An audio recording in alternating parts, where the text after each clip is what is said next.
Right, so while we're doing this, all right, okay, so my name is Mike MacAuley. I'm officially the Technical Development Advisor and the Project Lead for Knowledge Hub, which is an LGA group product based on Liferay. The LGA is the Local Government Association. We represent all of the local authorities in England and Wales. And we cover England, Wales, and we also have a contract with Scotland to deliver the same product into Scotland as well. Now there's kind of two ways we can do this. I can either show you the product itself, or I can kind of run you through the sort of background on what we did and why we did it and all the rest. Now it's sort of, when I was preparing for this, I thought, well, I'm going to stand up in front of a bunch of people who know a hell of a lot more and a lot smarter than I am. So what's the best thing to do? I suppose tell you something you don't already know. So I figured that was what you didn't already know. So I've got a presentation based on that, but we also have the product to look at if you want to do that. So it's really up to you. This is obviously very interactive. You should have had enough beer by now. Come on, we started half an hour late. Okay, so I'll do the presentation.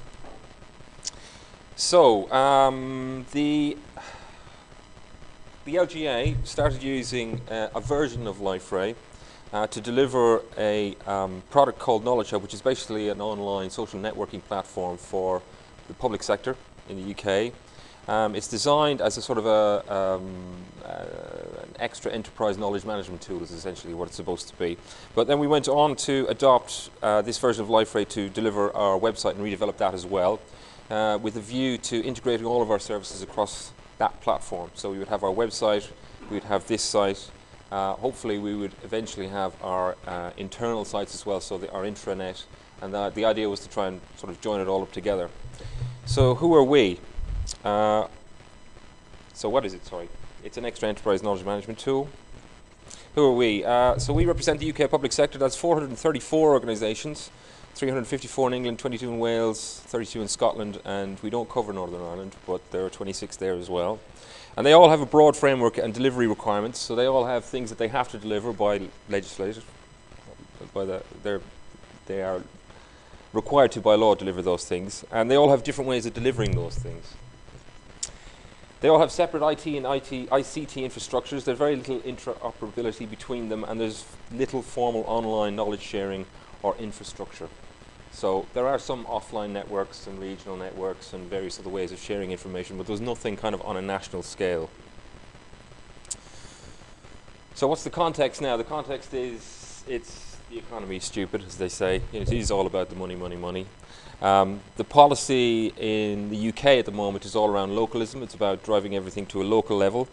As you probably know, the strategy from central government is all around reducing waste and project failure. So there's a big drive towards open source software from central government, and we thought we would kind of get in on that and start looking at open source solutions when we started to look at developing the Knowledge Hub. So open source, open standards. There's minimal market penetration in the UK. I think in the education market there is quite a lot of open source, Drupal for instance.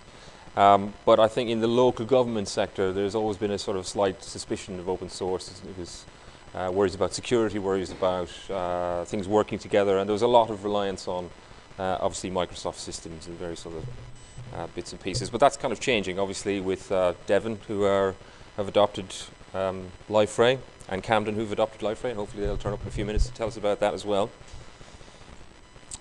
So what we did, we had a communities of practice platform. It was based on WebSphere, an IBM WebSphere implementation, and we developed it from scratch. It ran for about 5 or 6 years, and it was very successful at the time. And we decided about 2 or 3 years ago that we needed to revisit that for a number of different reasons. Primarily because communities of practice tend to lock information and knowledge inside small communities, and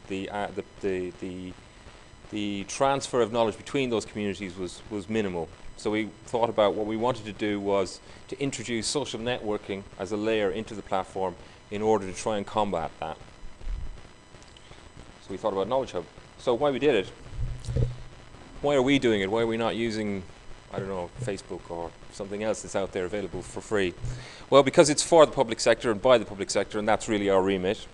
It's, as I said, an extra enterprise knowledge management tool, And because it's kind of run by us, it's covered by UK rules and UK law, which a lot of the other freely available tools are not.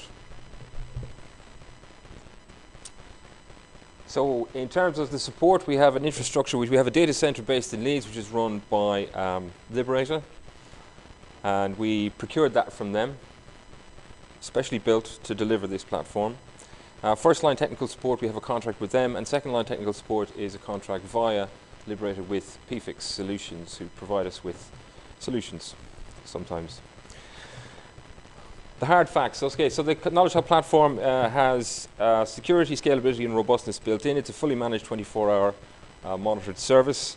It's fully mirrored facility, obviously with disaster recovery solutions and one-on-one resilience. And we have 3 environments, obviously development, UAT and production. Oh, that was your slide, Nick. It seems to have been swallowed in the transfer, I'm afraid. That was your moment to shine there. And yeah. Oh, there it is. Look, it's a little bit of animation. Fantastic.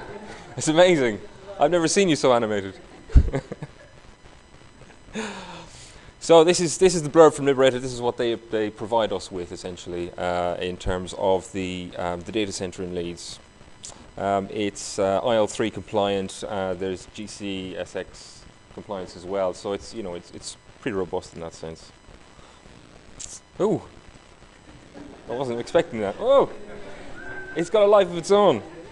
I think this is a photograph of the data center in Leeds. At least that's what it's probably pulled off the internet about 5 minutes before we were due to start. But so the soft facts are: we have 130,000 registered users who are all professionals or interested people in the running of local areas in the UK. We also have a number of different other people involved from across the UK public sector, so government agencies, government departments, local partnerships, interagency groups, obviously voluntary sector groups, practitioner groups, campaign groups, project groups, and there is a very big drive in the UK to have all of the agencies and all of the people involved in a particular area, running a particular area, working together seamlessly to try and manage that area. So Knowledge Hub is designed to try and address that as an issue as well.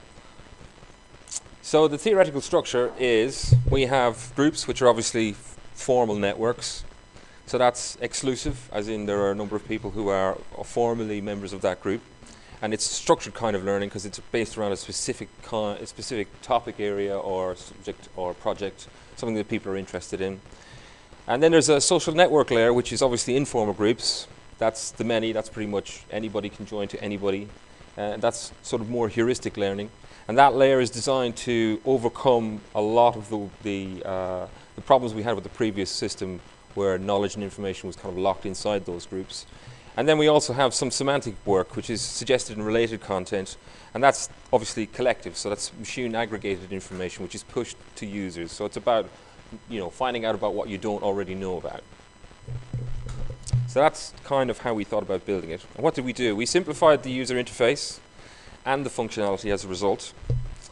And that changed, obviously, the user experience quite substantially. And if I showed to you, a lot of people, I think, who have seen it said this doesn't look like Liferay, because it doesn't look like Liferay anymore. It's got a completely different skin over the top. PFIX Solutions branched off at 5.2, Liferay CE 5.2, and developed what they call Intelligis. And that's the version that we use. So that runs in parallel to Liferay at the moment. And in fact, what was interesting was the first meeting like this that I went to, a lot of the new functionality that had come in 6.1 was stuff that we also developed in parallel. But obviously your community is a lot bigger than ours. And what are we going to do next? So in the short term, we're looking at creating networks, which are groups of groups. We're talking about creating completely public elements of groups. So we have various different security levels, access models in the system.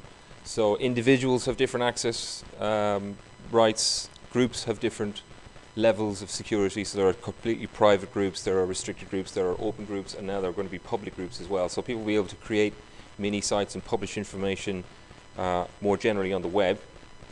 In the medium term, we're looking at introducing elements of open data, so data integration, where people can publish data. I don't know if you know about the drive from central government as well for open data, essentially.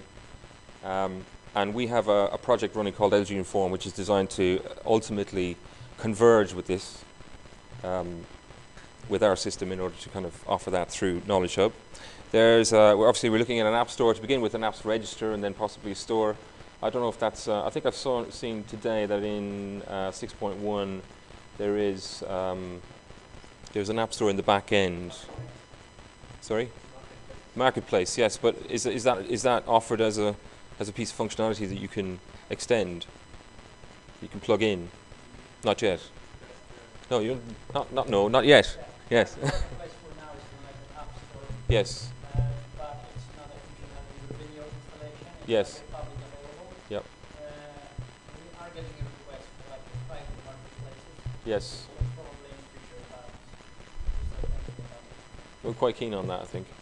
Obviously, there are a lot of apps being developed in the public sector in a very dispersed kind of way for people who are delivering services into to local communities. Because obviously, our customers are concerned with serving their customers. So they're delivering services. We're sort of business to business, they're business to customer. because I just came back from Helsinki and I had similar discussion about local government. Right. There in Finland, so I'm going to discuss it with people. But I know that there are some thoughts about maybe being part of the office as well.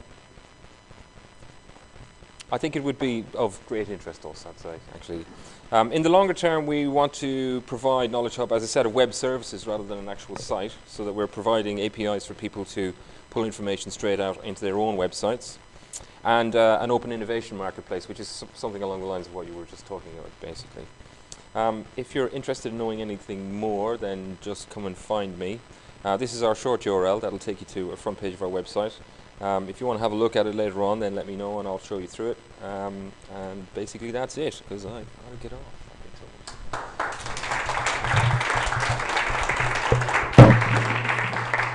Any questions before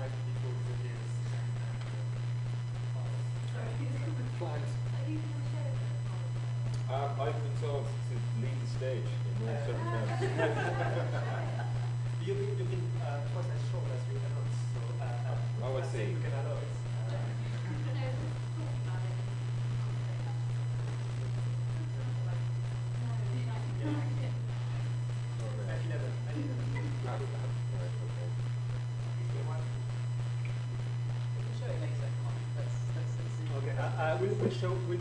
We'll do that was a teaser, all right? And we have the real thing later. I know you have to. Okay, I'm going to stop the.